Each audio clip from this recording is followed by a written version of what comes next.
저희도 함께 보실 말씀은 호세아 11장 1절로 7절 말씀입니다. 호세아 11장 1절로 7절 말씀, 제가 한 절, 성도님들 한 절, 마지막 절 합독하도록 하겠습니다. 이스라엘이 어렸을 때에 내가 사랑하여 내 아들을 애굽에서 불러냈거늘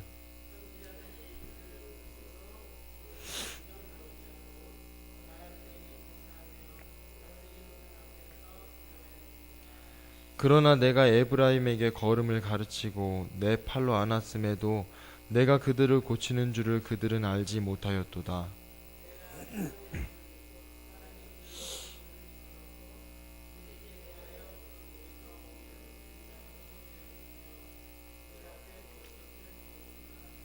그들은 애굽 땅으로 되돌아가지 못하겠거늘 내게 돌아오기를 싫어하니 아수르 사람이 그 임금이 될 것이라.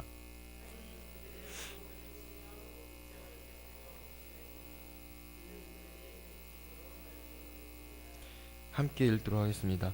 내 백성이 끝끝내 내게서 물러가나니 비록 그들을 불러 위에 계신 이에게로 돌아오라 할지라도 일어나는 자가 하나도 없도다. 아멘. 오늘도 이 새벽에 주의 전에 나오신 우리 성도님들을 주님의 이름으로 사랑하고 축복합니다. 오늘은 이 호세아 11장 말씀을 통해서 함께 은혜를 나누려고 합니다. 호세아 전체의 핵심적인 내용은 여호와 하나님께로 돌아오라는 것입니다. 하나님께로 돌아와서 회개하고 인애를, 또 하나님 아는 지식을 회복하기를 요청하고 있는 것입니다. 그런데 이 이스라엘 백성들이 회개하고 하나님께 돌아오기는커녕 더욱더 멸망의 길로 향해 달려갑니다. 로마서 1장 21절로 23절의 말씀과 같이 하나님을 알되 하나님을 영화롭게도 아니하며 감사하지도 아니하고 오히려 그 생각이 허망하여지며 미련한 마음이 어두워졌나니 스스로 지혜 있다 하나 어리석게 되어 썩어지지 아니하는 하나님의 영광을 썩어질 사람과 새와 짐승과 기어다니는 동물 모양의 우상으로 바꾸었느니라. 이 이스라엘이 이와 같은 모습으로 어리석게 살아갑니다. 호세아서 2장에서는 하나님과 이스라엘을 남편과 아내로 소개하였습니다. 그러나 이스라엘이 남편 대신 하나님을 떠나서 바알을 섬기고 또 우상 숭배를 하는 그 음행을 하였다고 그렇게 분명하게 말씀하고 있습니다. 계속해서 이스라엘이 돌이켜서 하나님께로 나오기를 원하시는 그 간절한 마음으로 너희들이 부끄러움을 당하게 될 것이다, 이렇게 심판의 메시지를 선포하시지만 또 한편으로 동시에는 남편 대신 하나님께서 이스라엘을 사랑한다라는 그런 사랑의 고백을 들려주십니다. 오늘 본문인 이 11장은 하나님과 이스라엘의 관계를 이번에는 하나님과 아버지와 아들의 관계로 표현하고 있기 때문에 오늘 말씀을 이해하는 데는 별 어려움이 없을 것 같습니다. 오히려 말씀을 읽다 보면 하나님께서 스스로 홀로 독백을 하고 계신다는 사실을 알 수가 있습니다. 하나님께서 이스라엘을 사랑하셔서 아들로 불러주시고 또 애굽으로부터 불러내셨는데 이스라엘이 하나님을 점점 멀리하고 또 하나님이 아닌 이방 신들에게 또 제사하고 또 우상을 숭배하고 있다는 것을 말씀하고 계십니다. 그럼에도 불구하고 하나님께서는 이 어린 에브라임이 건강하게 자라나도록 도와주시고 또 걸음을 가르쳐 주시고 팔로 안아주시고 또 성장을 가로막는 것들로부터 치유해 주시고 계신다는 사실을 알 수 있습니다. 이스라엘은 하나님의 이 사랑과 보호를 받으면서도 이 사실을 깨닫지 못한 채 자라납니다. 어쩌면 이 사실을 깨닫지 못하는 것이 당연할 수 있다고 생각이 듭니다. 부모의 사랑을 깨닫고 살아가는 자식이 얼마나 있겠습니까? 또 부모의 사랑을 깨달았기에 부모의 기대에 부응하면서 살아가는 그런 자녀가 얼마나 되겠습니까?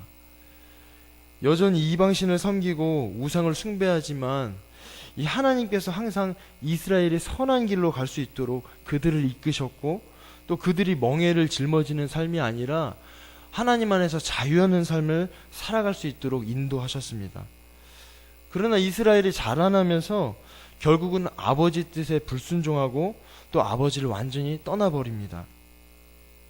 이 아버지를 떠난 이 아들 이스라엘의 모습이 멸망으로 향하고 있음을 이 하나님께서 아시기에 이방 민족인 아수르에 멸망하게 될 것이다, 그렇게 말씀하십니다. 그렇지만 이스라엘은 그 말씀을 듣고도 끝끝내 아무도 돌아오지 않고 또 하나님께서는 아무도 돌아오지 않을 것이라고까지 이렇게 말씀을 하십니다. 때로는 이스라엘을 아내로 여기셨고 또 한편으로는 이스라엘을 아들로 그렇게 여기시면서 그들을 사랑하셨지만 또 그들은 끝내 하나님을 떠나버립니다. 멸망의 길을 선택해버리는 것입니다. 하나님의 은혜와 사랑을 맛보았음에도 그들은 하나님을 떠나버립니다. 그런데 말씀을 준비하면서 한 가지 사실에 주목하게 되었습니다. 부모의 사랑을 깨닫고 살아가는 자녀가 있을까?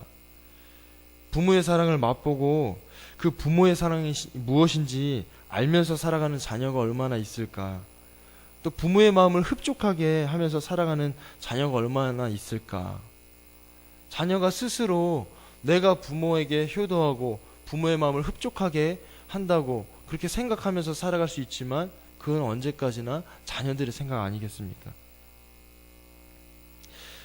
이 질문을 하면서 다윗이 떠올랐습니다. 다윗의 가문이 떠올랐습니다. 다윗의 아들 중 대표적으로 솔로몬은 아주 지혜롭고 또 아버지의 마음을 헤아릴 줄 알았고 하나님을 신실하게 섬겼습니다. 그렇지만 이 지혜롭고 신실했던 솔로몬이 결국은 하나님을 떠나버립니다.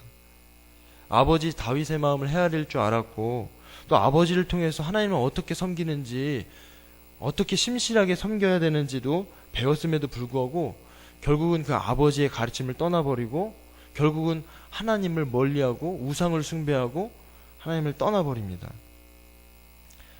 구약성경을 자세히 살펴보다 보면 이스라엘의 수많은 왕들도 마찬가지로 누구 하나 온전하게 하나님 앞에서 한평생을 살아간 그런 신실한 왕들이 없었음을 성경이 분명하게 말씀하고 있습니다. 누가복음 15장에 보면 탕자의 이야기가 나옵니다. 첫째 아들은 아버지와 함께 살면서도 그 아버지의 마음을 헤아리지 못했고 둘째 아들은 아버지를 떠나면서까지 단 한순간도 아버지의 마음을 헤아리기를 거부하였습니다. 말씀을 다시 한번 살펴보면서 부모의 사랑을 받고 또 아버지의 사랑을 받고 자녀가 자라지만 부모의 마음을 다 만족시키면서 자라나는 자녀가 없다는 그런 생각을 하게 되었습니다. 자녀를 사랑하기에 자녀에게 유익한 것을 가르치고 또 선한 길로 인도하려고 하지만 자녀가 성장하면서 스스로 생각하고 또 스스로 행동할 수 있는 나이가 되면 부모의 뜻을 따르지 않고 자기 뜻대로 하려는 모습을 어느 자녀에게서나 찾아볼 수 있게 된다는 사실을 생각하게 되었습니다. 그런데 하나님을 믿는 우리 모든 사람들이 하나님의 자녀로서 과연 하나님의 뜻대로 살아갈까? 이 질문을 하면서 저조차도 그렇다라는 답을 쉽게 내리지 못했습니다. 왜냐하면 누군가 하나님의 뜻대로 살아간다고 할 때 그 판단은 사람이 아니라 오직 하나님께서만 하실 수 있기 때문입니다. 오늘 말씀에 하나님께서 이스라엘을 사랑하셔서 아들로 삼아주시고 또 그 아들을 길러주셨는데 그 아들은 결국 하나님의 뜻을 저버리고 하나님을 떠나버립니다. 이 말씀이 마치 저의 삶을 보여주는 것 같았습니다. 하나님을 아버지라 부르고 또 하나님의 뜻에 순종한다고 하면서 살아가지만 과연 정말 그런 것일까? 정말 하나님께서 그렇게 생각하실까? 성도님들도 오늘 이 아버지의 뜻에 따라서 또 하나님 아버지를 만족시키면서 살아가고 있을까? 스스로 이 질문을 한번 해보시길 바랍니다. 이러한 질문 앞에 결국은 하나님의 은혜와 사랑으로 살아가고 있음을 다시 한번 깨닫게 됩니다. 하나님을 믿으면서 살아가는 이 저희들의 삶이 하나님께서도 지금도 가르치시고 또 안아주시고 고쳐주시기에 아무 문제 없는 것처럼 살아가고 있지만 사실은 매 순간 하나님의 뜻에 불순종하고 또 하나님과 멀어지는 삶을 살아가려는 것이 저희들의 모습이고 또 삶일 수 있겠다, 그렇게 깨닫게 됩니다.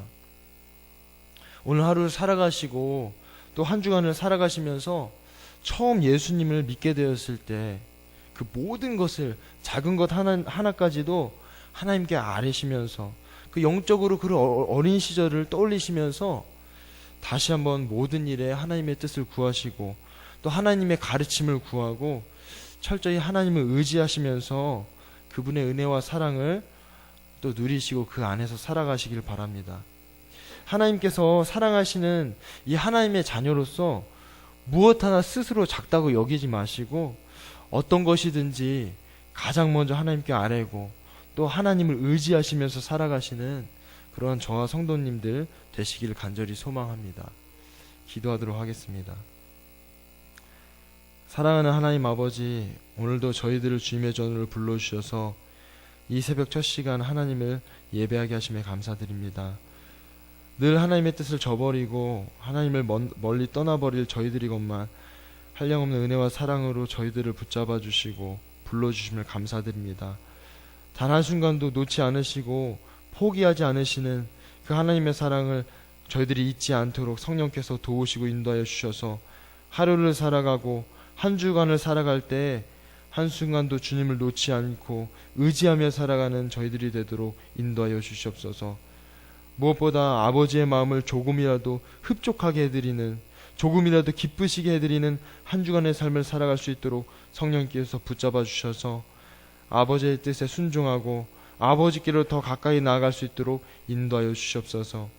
이 사순절 기간 하나님 아버지의 뜻을 더 헤아릴 수 있는 복된 절기가 될 수 있도록 성령님께서 인도하여 주시옵소서. 감사드리며 살아계신 우리 구주 예수 그리스도의 이름으로 기도드립니다. 아멘.